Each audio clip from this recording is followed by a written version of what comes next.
महाराष्ट्र शासनाने पाणी टंचाईवर मात करण्यासाठी उपाययोजनांना सुरुवात केली आहे। त्याचाच एक भाग म्हणजे जलयुक्त शिवार अभियान। अहमदनगर जिल्ह्यात पहिल्या टप्प्यात या अभियानासाठी 279 गावांची निवड करण्यात आली होती। ती कामे आता पूर्ण झाली असून दुसऱ्या टप्प्यासाठी 264 गावांची निवड करण्यात आली आहे।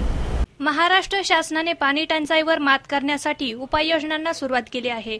त्याचाच एक भाग म्हणजे जलयुक्त शिवार अभियान। अहमदनगर जिल्ह्यात पहिल्या टप्प्यात या अभियानासाठी 279 गावांची निवड करण्यात आली होती। ती कामे आता पूर्ण झाली असून दुसऱ्या टप्प्यासाठी 264 गावांची निवड करण्यात आली आहे। या जलयुक्त शिवारामुळे पावसाचे जास्तीत जास्त पाणी गावाच्या शिवारातच अडवले जाते। या योजनेमुळे भूगर्भातील पाण्याच्या पातळीत वाढही होते। आपला जिल्हा हा रब्बी जिल्हा आहे। जवळपास 1018 गावे ही रब्बीची पिके घेतात, तर फक्त 80 ते 81 गावे ही खरीपाची पिके घेतात। त्यामुळे जलयुक्त शिवार योजना झाल्यास या गावांना त्याचा फायदा मिळणार आहे। गेल्या वर्षापासून जलयुक्त शिवार अभियान, जी महाराष्ट्र शासनाची महत्वाकांक्षी योजना आहे, तिला सुरुवात झाली। पहिल्या वर्षी 279 गावांची निवड करून संपूर्ण आराखड्याची 11,000 कामे पूर्ण करण्यात आली आहेत। या पूर्ण झालेल्या कामांचा फायदा या ठिकाणच्या शेतकऱ्यांना कमी पाऊस पडूनही रब्बी पिकांसाठी झाला। रब्बी कांद्याचे क्षेत्रही वाढले। चालू वर्षी 264 गावांची निवड करण्यात आली असून एप्रिलमध्ये या कामांना सुरुवात होणार आहे। अहमदनगर जिल्ह्यामध्ये गेल्या वर्षीपासून आपण जलयुक्त शिवार अभियान, जो महाराष्ट्र शासनाचा अतिशय महत्वाकांक्षी असा कार्यक्रम आहे, टंचाईमुक्त महाराष्ट्र 2019 ही ज्या मोहिमेअंतर्गत आपल्या जिल्ह्यामध्ये गेल्या वर्षी 279 गावाची निवड करण्यात आलेली होती। त्या 279 गावांची निवड केल्यानंतर आपण त्या गावचा संपूर्ण आराखडा तयार केलेला होता आणि त्याची कार्यवाही आपण 1 वर्षभर आपण जिल्ह्यामध्ये केलेली आहे। जवळजवळ 11,000 कामं या योजनेअंतर्गत आपण पूर्ण केलेली आहेत आणि त्याचा फायदा निश्चित स्वरूपानं आपल्याला त्या गावामध्ये झालेला आहे। चालू वर्षी कमी पाऊस असताना देखील काही गावामध्ये या कामामुळे अतिशय फायदा हा रब्बी पिकासाठी मुख्यतः झालेला आहे। त्यामध्ये प्रामुख्यानं ज्वारी असेल, हरभरा असेल, त्याचप्रमाणे रब्बी कांद्याचे क्षेत्र मोठ्या प्रमाणात वाढलेलं आहे। जलसाठ्यामध्ये मोठ्या प्रमाणात त्याची वाढ झालेली आहे आणि जिल्ह्यामध्ये जवळजवळ 11,000-11,500 कामं या योजनेअंतर्गत पूर्ण केलेली आहेत। त्यामुळे निश्चित स्वरूपाने त्याचा फायदा या जलयुक्त शिवार अभियानाचा झालेला आहे।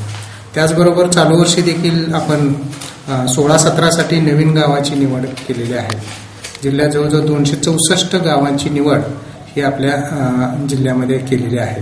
या गावामध्ये आपण 26 जानेवारीला आणि इथून पुढच्या 8 दिवसामध्ये ग्रामसभा, त्याचप्रमाणे शिवार फेरीच्या माध्यमातून या गावाचे आपण आराखडे करणार आहोत आणि पुढच्या वर्षामध्ये या गावामध्ये आपण काम करणार आहोत। आणि ती गावं जी आहेत ती स्वयंपूर्ण पाण्याच्या बाबतीमध्ये, सिंचनाच्या बाबतीमध्ये स्वयंपूर्ण होण्यासाठी म्हणून काय काय उपाययोजना करता येतील, त्यामध्ये त्या लोकांच्या सहभागाव्यतिरिक्त शासकीय अधिकारी, कर्मचारी जे क्षेत्रीय अधिकारी आहेत त्यांच्या सुद्धा मार्गदर्शनाखाली आपण त्या गावाचे आराखडे हे आपण करणार आहोत आणि त्या माध्यमातून आपण साधारणतः एप्रिलमध्ये या गावामध्ये कामाची कारवाई सुरू करणार आहोत। या गावामध्ये चालू वर्षी आम्ही असं केलेलं आहे की या गावामध्ये लोकसभा, त्याचप्रमाणे महात्मा गांधी राष्ट्रीय ग्रामीण रोजगार हमी योजनेअंतर्गत जास्तीत जास्त गावं या योजनेमध्ये जी सहभागी होतील त्या गावांनाच आम्ही पुढच्या कालावधीमध्ये कंटिन्युएशन त्याला देणार आहोत आणि पुढे त्या गावाची निवड आम्ही निश्चित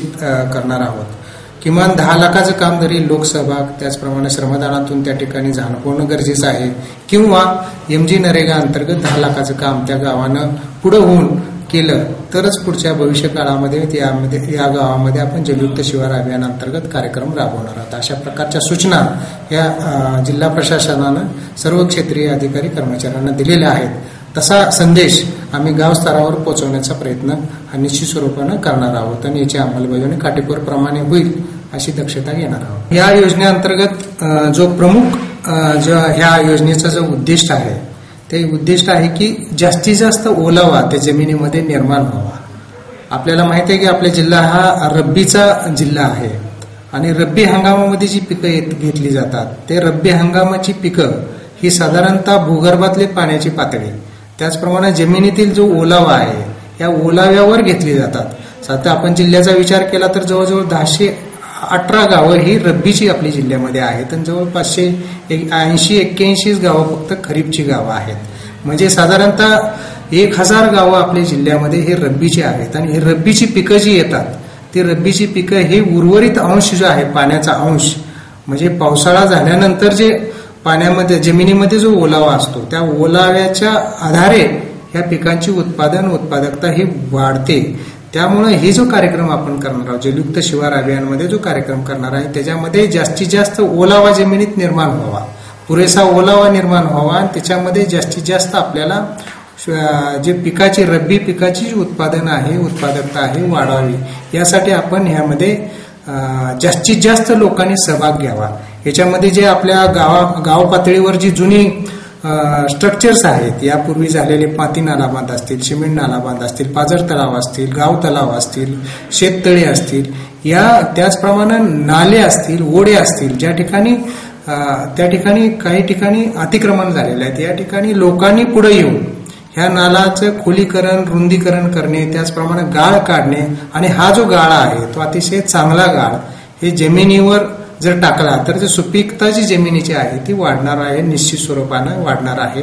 त्यामुळे या माध्यमातून आपण लोकांनी याच्यामध्ये जास्तीत जास्त सहभाग नोंदवावा आणि हा सहभाग नोंदवल्यानंतर मग शासनाच्या माध्यमातून जे निरनिराळी उपाययोजना आहे त्याच्यामध्ये ड्रेनेज लाईनमध्ये आपण काय ट्रीटमेंट देणार आहोत, त्याच्यामध्ये पाणी साठवण्यासाठी सिमेंट बंधारे असतील, नालाबांध असतील, त्याचप्रमाणे जमीन उपचारासाठी आपण जे कंपार्टमेंट बंडिंग आणि खोल सीसीटी जे आहेत, खोल सलग समतलचं या माध्यमातून त्या जमिनीमध्ये जास्तीत जास्त ओलावा निर्माण करण्याचा प्रयत्न हा या उपचाराद्वारे आपण करणार आहोत. महाराष्ट्र राज्य हे दुष्काळाने होरपळून निघत आहे. महाराष्ट्र शासनाने सुरू केलेल्या जलयुक्त शिवार या महत्वाकांक्षी योजनेमुळे टंचाईमुक्त महाराष्ट्र 2019 हे महाराष्ट्र शासनाने पाहिलेले स्वप्न निश्चितच साकार होईल. Bureau report ATV news Ahmednagar.